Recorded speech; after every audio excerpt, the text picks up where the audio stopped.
ராவணனை அழிக்கிறதுக்கு ஒரு சாக்கு. சீதையை அவ கடத்தின்னு போற மாதிரி அவர் ஆரண்யவாசம் பண்ணும்போது காட்டுல 14 வருஷங்கள் இருக்கும்போது 72 நிமிஷத்துல கரதூஷணர்கள் முதலான 14,000 அரக்கர்களை ராமர் ஒரே ஆளா அடிக்கிறார். ராமர் சீதைக்கு காவலா லக்ஷ்மணனை நிறுத்திட்டு ரிஷிகள் முனிகள்லாம் ராமர் காட்டுக்கு கானகத்துக்கு வந்தாருன்னே அவரை போய் சேவிக்கிறான். போய் சேவிச்சுட்டு இந்த ராட்சசர்கள் அரக்கர்கள்லாம் அந்த கரண் தூஷணன் முதலானவெல்லாம் எங்களை யஜ்ஞங்கள் பண்ண விட மாட்டேங்கிறா, யாகங்கள் பண்ண முடிய மாட்டேங்கிறது, ரொம்ப தொந்தரவு பண்றா இவாளெல்லாம் நீங்க இவா கிட்ட இருந்து எங்களை காப்பாத்துக்கோன்னா ராமர் அவளுக்கெல்லாம் சத்தியம் செஞ்சு கொடுக்குறானா, நான் பாத்துக்கிறேன், நான் காப்பாத்துறேன்னு. அவ்வளோ அரக்கர்களையும் 14,000 அரக்கர்களை 72 நிமிஷத்துல ஒரே ஆளா ராமர் அடிக்கிறார். லக்ஷ்மணரை சீதைக்கு காவல் வச்சுட்டு அதே மாதிரி ராவணனோட சண்டை போடும்போது எல்லா படையும் அழிச்சிட்டு கடைசியில ராவணனுக்குன்னு இருக்கிற ஸ்பெஷல் குரூப் ஒரு ஃபோர்ஸ் இருக்கா, அவளை ராமர் தனியா இருந்து அவ்வளவு பேர் அடிக்கிறாராம். அப்ப நம்ம எல்லாம் இந்த ராமர் கிட்ட என்ன பிரார்த்தனை பண்ணோம்னா, ராமா நீ ராமாயணம் போது அவதாரம் பண்ணி அந்த ரிஷிகள் முனிகள் யோகிகள்லாம் காப்பாத்தி அந்த அரக்கர்கள்லாம் கொன்னியே, இப்ப அரக்கர்கள் வெளியில இல்ல எங்களுக்கு உள்ளதான் இருக்கா, நான் ராம நாமத்தை சொல்றேன், நான் சொல்ற ஒரு ராம நாமத்துக்கும் அந்த ராம நாமம் எல்லாம் ராம பானமா மாறி எனக்குள்ள பல லட்சக்கணக்கான துர்குணங்கள்ங்கிற அசுரர்கள் இருக்காளே, அவளை உன்னோட நாமந்தான் ராமா உள்ள போய் அழிக்கணும். நீ எவ்வளோ அரக்கர்களை அழிச்சிட்ட ராமா, ஆனா 6 அரக்கர்கள் எனக்குள்ள இருக்கா, அவ உனக்குமே பெரிய சவால் தான் ராமா, நீந்தான் அவளெல்லாம் அழிக்கணும். இந்த காமம் குரோதம் லோபம் மோகம் மதமாச்சரியம்ங்கிற இந்த அரக்கர்களை நீந்தான் ராமா அழிக்கணும். எனக்கு தெரிஞ்சதெல்லாம் ஒண்ணுதான், உன்னோட நாமத்தை நான் சொல்றேன், உன்னோட ராம நாமத்தை நான் சொல்றேன் எப்பயுமே, நீ எனக்குள்ள இருக்கிற இந்த அரக்கர்கள்லாம் அழிக்கணும் அப்படின்னு நம்ம பிரார்த்தனை பண்ணிக்கணும். இது நம்ம சொன்ன வழி இல்ல, மகான்கள் ஞானிகள் அவள்லாம் சொல்லி கொடுத்த வழி. ஏன்னா அதாவது ராமகிருஷ்ண பரமஹம்சர் நிர்குண ரூபமாவும் சாட்சாத்காரம் பண்ணிட்டார், சகுண ரூபமாவும் சாட்சாத்காரம் பண்ணிட்டார். அப்படி இருந்தாலும் அவர் என்ன சொல்றாருன்னா, சூரிய அஸ்தமனமாக மட்டுக்கும் நீ உன்னோட லௌகீகத்தை பாரு, எப்ப சாயங்கால வேளையில உன்னோட மயிர்கால்கள் உனக்கு தெரியாம போறதோ அது அஸ்தமானம் ஆயிடுச்சுங்கிறது நேரத்துக்கான அர்த்தம். அதுக்கப்புறம் பகவன் நாமாவை சொல்லு அப்படின்னு சொல்லிட்டு அவர் சொல்றாரு, ஹரி போல் ஹரி போல் ஹரி ஹரி போல் முகுந்த மாதவ கோவிந்த போல் ராம போல் ராம போல் ராம ராம போல் सीता समेत श्री रामचंद्र बोल कृष्ण बोल कृष्ण बोल कृष्ण कृष्ण बोल राधा समेत श्री राधा कृष्ण बोल. அந்த மாதிரி பகவன் நாமாவை சொல்ல சொல்ல நம்ம குருவான அண்ணா நம்மளுக்கு கொடுத்த இந்த திரையக்ஷரியான இந்த விட்டல் நாமமா இருக்கட்டும், பஞ்சாட்சரமான நமசிவாய நாமமா இருக்கட்டும், ராம நாமமா இருக்கட்டும், இந்த நாமத்தை நம்ம சொல்ல சொல்ல நம்ம என்ன ஆகும்னா பரிசுத்தமாகி பவித்திரமாகி அந்த பகவானை நம்மளும் ஒரு நாள் சாட்சாத்காரம் பண்ண மாதிரி ஆயிடும், சாட்சாத்காரம் பண்ற மாதிரி ஆயிடும். அதாவது நம்மளுக்காவது பரவாயில்ல, கோவிலுக்கு போறோம், அச்சாவதார மூர்த்திகளை நம்மளால சேவிக்க முடியுது, எந்த கோவிலுக்கும் நம்மளுக்கு தடை இல்லை, எல்லா கோவிலும் உள்ள போறோம், உள்ள போய் சுவாமியை நல்லா தரிசனம் பண்றோம், தாயாரை நல்லா தரிசனம் பண்றோம், அம்பாள் நல்லா தரிசனம் பண்றோம். அப்படி கோவிலுக்கு போக முடியலன்னா கூட சித்திரப்படங்கள் மூலமா தரிசனம் பண்றோம். கோவிலுக்கு யாரு போறாளோ அவ வீடியோ எடுத்து அனுப்புறா, அதுல நம்ம தரிசனம் பண்றோம். எவ்வளோ வசதி வாய்ப்புகள் இருக்கு. ஆனா 12ஆம் 13ஆம் நூற்றாண்டுல யோசிச்சு பாருங்க, அதுக்கு முன்னாடி வாழ்ந்த நந்தனார், அப்புறம் இவர் நம்ம சோக்காமேல் மகாராஜ், அவெல்லாம் சித்திர படத்துல கூட பார்க்கலையே. சித்திர படத்துல கூட இதுதான் பாண்டுரங்கன் அப்படின்னா நம்ம காமிச்சு யாராவது சொன்னாதான் அவருக்கு தெரியும், ஓ இதான் பாண்டுரங்கனா அப்படின்னு. ஆனா குருவோட உபதேசத்தால விட்டல மந்திரம் குரு கிட்ட இருந்து உபதேசமாகி குரு காமிச்சு கொடுக்குறாரு, இவன் சோக்கா கஷ்டப்படுறான், பாவம், அவனால கோவிலுக்குள்ள வர முடியாது, சமூக கட்டுப்பாடுகள் இருக்கு, நீ கொஞ்சம் காமிச்சு கொடு பாண்டுரங்கா உன்னை. நீ இன்னைக்கு எங்க ஆத்துல பஜனைக்கு கூட்டிருக்கேன், இப்படி பாருங்க ஒரு குரு வந்து எவ்வளவு தூரம் அனுகிரகம் பண்றாரு பாருங்க. விட்டல நாமத்தை அவர் மங்கள் வேடாலே நீங்க வந்த உடனே அவத பகவன் நாமா சொல்லிட்டே இருந்தவர் திடீர்னு அவர் பக்கத்துல போய் அவர் கழுத்தை கட்டிட்டு விட்டல நாமத்தை அவருக்கு சொல்லி திரையக்ஷரி அவருக்கு ஆசீர்வாதம் பண்ணி அவர் அதை சொல்ல வச்சு அவர் வீட்டுக்கு பஜனைக்கு வர வச்சு எந்த மூர்த்தியை வந்து பாக்குறதுக்கு எல்லாம் தவம் கடக்கிறாளோ, எந்த மூர்த்திய பாக்குறதுக்கு அவ்வளோ கோபிகைகள் வந்து அதுக்கு முன்னாடி ரிஷிகளா இருந்து தபஸ் பண்ணாலோ, எந்த மூர்த்திய ராமஸ்வரூபமா இருக்கும்போது அந்த ராமநாமத்தை சொல்லி சொல்லி சொல்லி சொல்லி எப்ப பார்த்தாலும் பரமேஸ்வரன் வந்து தன்மயமாகி குருநாதர் நினைச்சா ஒரு நிமிஷத்தை காட்டிடுறாரு. நாத்தே கரி நாச்சே மசா சகா பாண்டுரங்க அபிரகுலாள உதளிதரங்க नाते घरी नाचे मासा सका पांडुरंग आषाढी कार्तिकी भक्त जनगेती पंढरीच्या वाळवंटी संत होळा होची चोकामणे नाम घेता अंग होची श्रृंग नाते घरी नाचे मासा சக்கா பாண்டுரங்க. என்னோட குருநாதர் இல்லாம எனக்கு எப்படி அந்த பாண்டுரங்கன் காட்சி கிடைச்சிருக்கும்? கோவிலுக்குள்ளேயே போக தகுதி இல்லாதவன்னா என்னோட குருநாதர் அந்த நாமதேவர் இருக்காரே, அவரோட அனுகிரகத்தினால இவன் கஷ்டப்படுறான், இவன் கோவில் வாசல்ல இருக்கான், இவனால உள்ள வர முடியாது பாண்டுரங்கா, அவனை எங்க வீட்டுக்கு பூஜைக்கு கூட்டிருக்கேன், நீ ஒரு தடவை அவனுக்கு காட்சி கொடு அப்படின்னா, அதாவது அண்ணா ஒரு இதுல சொல்ற மாதிரி நம்ம மேல எவ்வளவு ஒரு பரம காருண்யம் பரம கருணை அந்த அம்பாள் அந்த சுவாமி வச்சிருக்காருன்னா, சுத்த சத்துவமான, அதாவது ராமகிருஷ்ண பரமஹம்சரோட அண்ணா வந்து அவரை சொல்றாராம், காளிலாம் நம்ம பூஜை பண்ணக்கூடாதுடா, காளி வந்து தமோகுண தேவதை அப்படின்னு சொல்றாராம். உடனே பரமஹம்சர் இன்னசென்ட்டா, அப்படியா, நீ வேதாந்தங்கள்லாம் படிச்சவன், எனக்கு அதெல்லாம் தெரியாது, நான் பள்ளிக்கூடம் பக்கமே மழைக்கு கூட போனது இல்லையே, 2 நாள் தான் போயிருக்கேன், நீ சொன்னது உண்மையா இருக்கலாம், நான் எங்க அம்மா கிட்ட போய் கேட்டு வரேன்னு அவ அம்மா கிட்ட போய் கேட்கலையாம், அம்பாள் கிட்ட போய் கேட்கிறார். எவ்வளவு ஒரு தபஸ்! ராமகிருஷ்ண பரமஹம்சர் வந்து தபஸ் பண்ணி பண்ணி பண்ணி அம்பாளை புடிச்சு ஆவாகனம் பண்ணி ஏதோ பர்மிஷன் கேட்கிற மாதிரி அவகிட்ட போய் கேட்கிறார், காளிமா கிட்ட, அம்மா நீ வந்து தமோகுண தேவதைன்னு அண்ணா சொல்றாமா, அது உண்மையாமா அப்படின்னு அப்பாவியா போய் கேட்கிறார் அம்பாள் கிட்ட.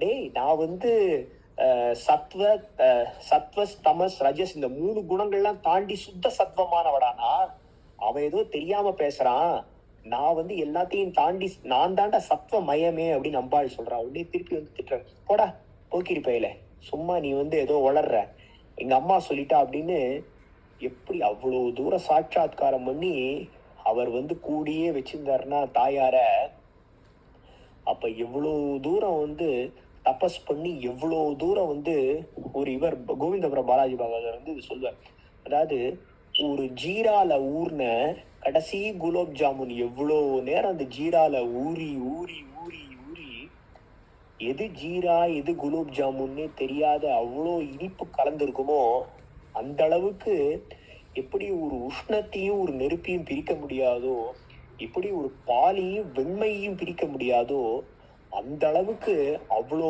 தூரம் ஏங்கி ஏங்கி ஏங்கி பண்ணியிருக்காருன்னா நம்மளாலையும் அந்த மாதிரி பண்ண முடியும். அந்த கருவி நம்ம கிட்ட இருக்கு, அதுதான் அந்த பகவன் நாமா.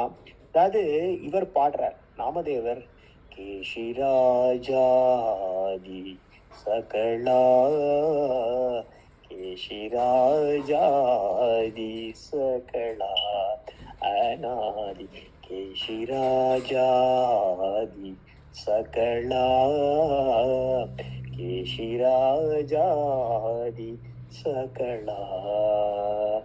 கேஷிராஜா கேசவா எல்லாத்துக்கும் ஆதி நீ தானப்பா, உனக்குன்னு ஒரு ஆதியே கிடையாதே, நீ அனாதியாச்சு, நீ தானே, உன்கிட்ட இருந்தானே எல்லாம் உருவாச்சு அப்படின்னு அந்த உருகி உருகி உருகி உருகி பாடுறார். அதாவது நம்ம இந்த மாதிரி மகான்கள் ஞானிகள்லாம் எழுதி வச்ச அந்த அபங்கங்கள், அவ விட்டுட்டு போன அந்த ஒரு ஒரு உச்சிஷ்ட பிரசாதமான இதெல்லாம் நம்ம கேட்கும் போது நம்மள அறியாமலே நம்ம மனசு அந்த இடத்துல உட்காரும்.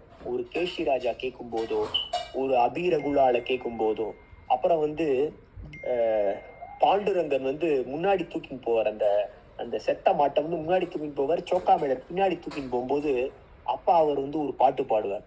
அந்த பாட்டை கேட்கும் போதும் இந்த மாதிரி மகான்கள் பக்தர்கள்லாம், ஏன் நம்ம ஒரு பாட்டு எழுதுறோம், நம்மளுக்கு மொழி தெரியும், நம்மளுக்கு இசை தெரிஞ்சு, நம்மளுக்கு மொழி தெரிஞ்சா நம்மளும் ஒரு பாட்டு எழுதலாம், நம்மளும் ஒரு பாட்டு இசையமைக்கலாம், சுவாமி மேல பாடலாம். ஆனா நம்ம சாதாரணமா பாடுற பாட்டும் இவாள்லாம் பாடுற பாட்டுக்கு என்ன வித்தியாசம்? இவா பாடுற பாட்டுல அனுராகம் இருந்தது, இவா பாடுற பாட்டுல பாண்டுரங்கனோ அந்த சுவாமியோ எந்த சுவாமியை குறிச்சு பாடுறாளோ அந்த சுவாமி மட்டும்தான் அவளுக்கு கண்ணுக்கு தெரிஞ்சா. அவளுக்கு ராகம் கண்ணுக்கு தெரியல, தாளம் கண்ணுக்கு தெரியல, அவ இருந்த இடம் அவளுக்கு கண்ணுக்கு தெரியல. ஆனா அந்த சுவாமி மட்டும்தான் கண்ணுக்கு. எப்படி பாடினரோ அடியார், எப்படி பாடினரோ அடியார், அப்படி பாட நான் ஆசை கொண்டேன் சிவனே, எப்படி பாடினரோ. ஐயா அப்பனே பரமேஸ்வரா, உன்னை எப்படிப்பா பாடினார், அந்த லாங்குவேஜ் எங்களுக்கும் சொல்லிக் கொடுப்பா. Please teach us the language of love. It is merely not just the language, but the language of love, but the language of bhakti, but the language of compassion, but the language of gratitude. இல்லையா? அந்த அனுராகத்தை பாடுறதால அங்க நிக்கிறார். அதாவது நடுக்காட்டுல காளஹஸ்தியில கண்ணப்பர் போறார். ஐயோ குடிமித்தேவரே தனியா இருக்கீங்களே, இந்த காட்டுல யாருமே இல்லையே, இந்த குழந்தை தனியா இருக்கேன்னு அந்த அந்த லிங்கத்தை பார்த்தோன்னே கட்டிக்கிறார் அப்படியே. அப்ப எப்பேற்பட்ட ஒரு பக்தி இருக்கும் இல்லையா? அதாவது அதாவது அப்பர் பெருமான் பேரை சொல்லி அவ்வளோ கைங்கரியம் பண்றாரு அப்படின்னா அப்பூதி அடிகள். அப்ப குரு பக்தி எவ்வளவு இருந்திருக்கும், இறைவ பக்தி எவ்வளவு இருந்திருக்கும். அப்ப இப்பேற்பட்டவா பாடினா ஏன் இறைவன் வரமாட்டான்? இறைவனுக்கு வேற என்ன ஃபைல் பாக்குற வேலை இருக்க போறது இல்லையா? எந்த வேலையா இருந்தாலும் அது எல்லாத்தையும் தள்ளிட்டு பூலோகத்துக்கு இவா கூட இருப்பானே. அதனால நம்ம பாடுறதுல அந்த ராகம் முக்கியம் இல்ல, அனுராகம் தான் முக்கியம். நம்ம எப்படி வேணா, அதாவது கூணுள்ள நெஞ்சுகளால் குற்றமென்று வேண்டிடனும் தேனுள்ள பாதமலர் திருமாலுக்கு தித்திக்குமே அப்படின்னு சுவாமி தேசிகன் சாதிக்கிறார் அதிகாசங்கரத்துல. என்னன்னா, இன்னைக்கு ஒரு ஆத்து பஜனைக்கு போயினேன், பரவாயில்ல, ஏதோ சுமாரான அரேஞ்ச்மெண்ட், வாசல்ல கோலம் கூட பெருசா நன்னா எல்லாம் போடல, பரவாயில்ல, டிசைன்லாம் சரியில்லை. போய் சாப்பிட்டோம், சக்கரை பொங்கல்ல அவ்வளோ சக்கரை போடல, ஏதோ இதுல கரவை இதுலலாம் காயிலெல்லாம் அவ்வளோ தேங்காய்லாம் அரைச்சி உள்ள அவ்வளோ நல்லா இல்லை, வரவாள்லாம் என்ன வேணா சொல்லலாம். ஆனா நம்ம மனசுல சுவாமி ஏதோ யதாசக்தி நான் எனக்கு முடிஞ்சதை நான் பண்றேன், நீ தான் அப்பனே ஏத்துக்கணும், நான் என்கிட்ட இருந்து எடுத்து கொடுக்கறதுன்னு இல்லை, இது நீ எனக்கு கொடுக்கறத நான் உனக்கு கொடுக்கற மாதிரி பாவலா பண்றேன், அவ்வளவுதான்.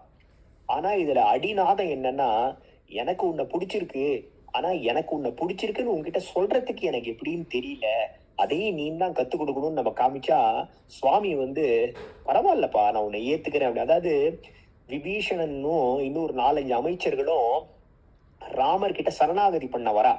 அப்ப அவ வானத்திலேயே நிக்கிறா. அப்போ சுக்ரீவன் இவ ஏதோ நம்மள தந்து பார்க்க வந்திருக்கான், இவனை நம்ம கொன்னுள்ளார் ராமானா, ராமர் அவன் நம்மள அட்டாக் பண்ணவே வந்தாலும் பரவாயில்ல, அவனுக்கு நம்ம சரணாகதி கொடுப்போன்றாராம்.